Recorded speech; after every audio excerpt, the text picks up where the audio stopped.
Many men are taught that effort is the universal solution to relational problems. If something feels off, they believe the answer is to invest more time, more attention, more emotional energy. This belief is reinforced by experience in nearly every other domain of life, where effort reliably produces results. Work harder and outcomes improve. Try more and progress follows. Carrying this logic into relationships feels natural and responsible. When attraction weakens or tension appears, the man increases effort, assuming that commitment and care will restore balance. What he fails to see is that effort in emotional systems communicates information beyond intention.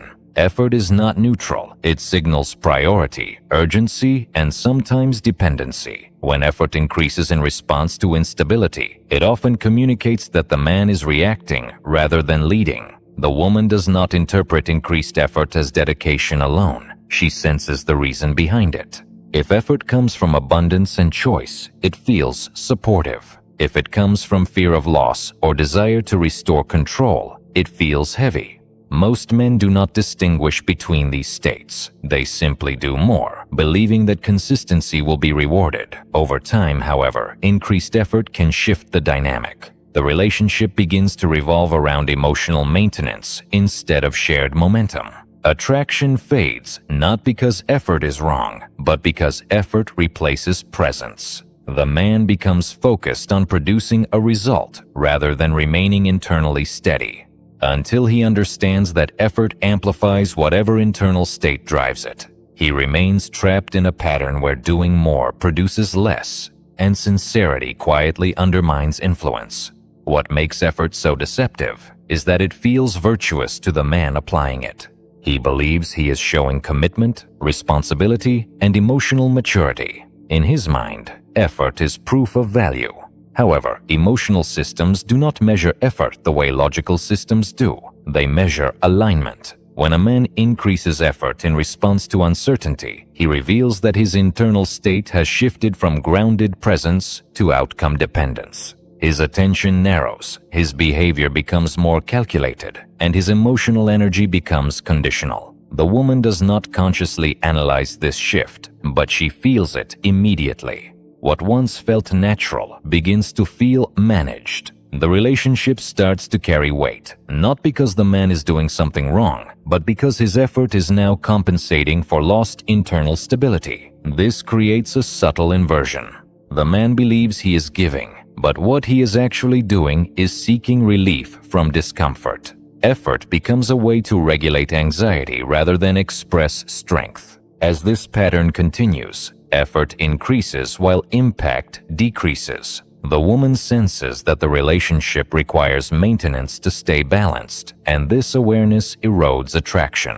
Stability that depends on constant input does not feel secure. It feels fragile. This is why effort often backfires precisely when it feels most sincere. The man assumes that consistency will rebuild connection, but emotional systems respond to posture, not persistence. When effort replaces self-direction, it communicates that the man's center has moved outward. Until he understands that effort magnifies the state from which it comes, he will continue to invest more energy into dynamics that quietly weaken as a result.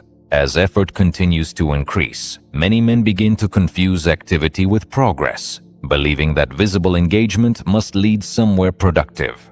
They schedule more time together, initiate more conversations, and offer more emotional availability, assuming that momentum will rebuild connection.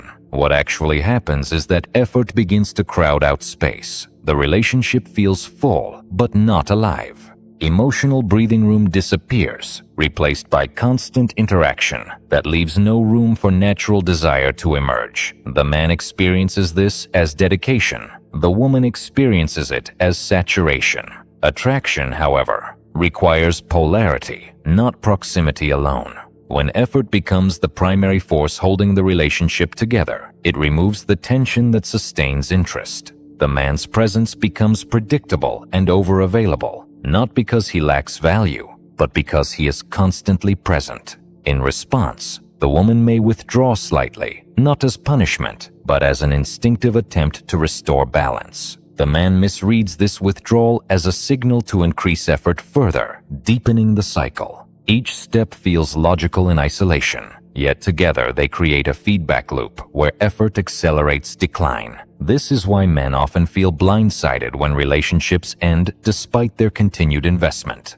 They did not withdraw, cheat, or neglect. They did more. What they failed to see is that effort without direction collapses polarity. Until effort is paired with internal steadiness and selective presence, it becomes noise rather than signal, filling the relationship without strengthening it. When a man finally understands why effort backfires, he stops treating relationships as systems that require constant input to remain functional. He realizes that effort itself is not the problem. The problem is effort used to compensate for internal instability. Effort that comes from abundance feels light, optional, and unforced. Effort that comes from fear feels urgent, heavy, and outcome-driven. Emotional systems respond to this distinction immediately, even when nothing explicit is said. When a man is internally steady, his actions do not seek a result. He engages because he chooses to, not because he needs to fix something, stabilize something, or secure an outcome. This restores polarity. Space returns to the relationship, not through withdrawal, but through selectivity.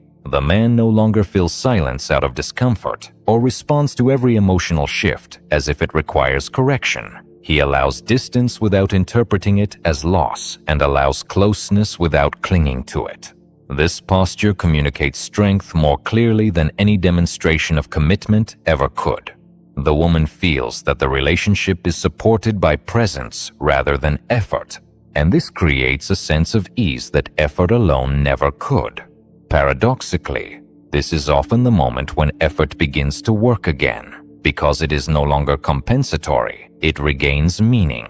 Small actions carry weight. Attention feels intentional rather than obligatory. The relationship becomes less about maintenance and more about shared movement. At this stage, effort stops being visible as effort. It blends naturally into behavior, no longer standing out as proof of care or investment. The man is no longer measuring whether he is doing enough or whether his actions are being appreciated. He is no longer tracking emotional return on investment. This frees him from the silent anxiety that often drives over-engagement. Without realizing it, many men exhaust themselves not through lack of love, but through constant emotional labor aimed at preventing loss. When this labor stops, energy returns. The man becomes calmer, slower, and more grounded. He is no longer attempting to earn stability through activity. He embodies it through internal alignment. Emotional systems respond to this immediately. They relax when they are no longer being managed. Stability becomes durable not because it is reinforced, but because it is no longer fragile. When effort follows stability instead of chasing it, it stops backfiring and starts reinforcing what already exists. And at that point, effort is no longer the driver of the relationship, but a quiet, natural expression of strength within it. Many men believe that misunderstandings in relationships are caused by insufficient explanation. When tension appears, they assume clarity will resolve it. They explain intentions, justify actions, and provide context, believing that once the other person understands their reasoning, balance will be restored. This approach works in logical systems, where information corrects errors and alignment follows understanding. Emotional systems, however, do not operate this way. Explanation does not neutralize tension, it amplifies it. The moment a man begins explaining himself, he implicitly signals that something needs to be fixed. His focus shifts from presence to defense. Even if his explanation is accurate, the emotional message underneath is uncertainty. He is no longer standing in his position. He is protecting it. The woman does not process the explanation as information alone. She feels the posture behind it. Explaining oneself under pressure communicates that the man is affected, moved, and destabilized by the situation. What he experiences as honesty is experienced as reactivity. The more he explains, the more he reinforces the idea that the moment carries emotional weight. Instead of resolving tension, explanation often deepens it. Over time, repeated explanation teaches the relationship that emotional discomfort requires justification. Silence becomes unsafe. Ambiguity becomes a problem. The system loses its ability to self-correct. Until a man understands that emotional clarity does not come from verbal clarity, he will continue to use explanation as a tool that quietly undermines his position. The urge to explain is rarely about being understood. It is about relieving internal discomfort. When a man feels misinterpreted, challenged, or emotionally misaligned, explanation becomes a way to regain equilibrium. He wants the friction to stop. He believes that if he can just articulate himself correctly, the pressure will dissolve. What actually happens is that explanation externalizes his need for resolution. The woman senses that the man is invested in changing her perception rather than remaining grounded in his own. This creates subtle pressure. She feels that she must either accept the explanation to restore balance or resist it to preserve her own orientation. In both cases, ease disappears. Explanation becomes negotiation. Over time, repeated explaining teaches the relationship that emotional tension must be processed immediately rather than tolerated. This removes resilience from the system. Small issues feel heavier because they demand attention and clarification. The man becomes predictable in his responses, and predictability under pressure reduces influence.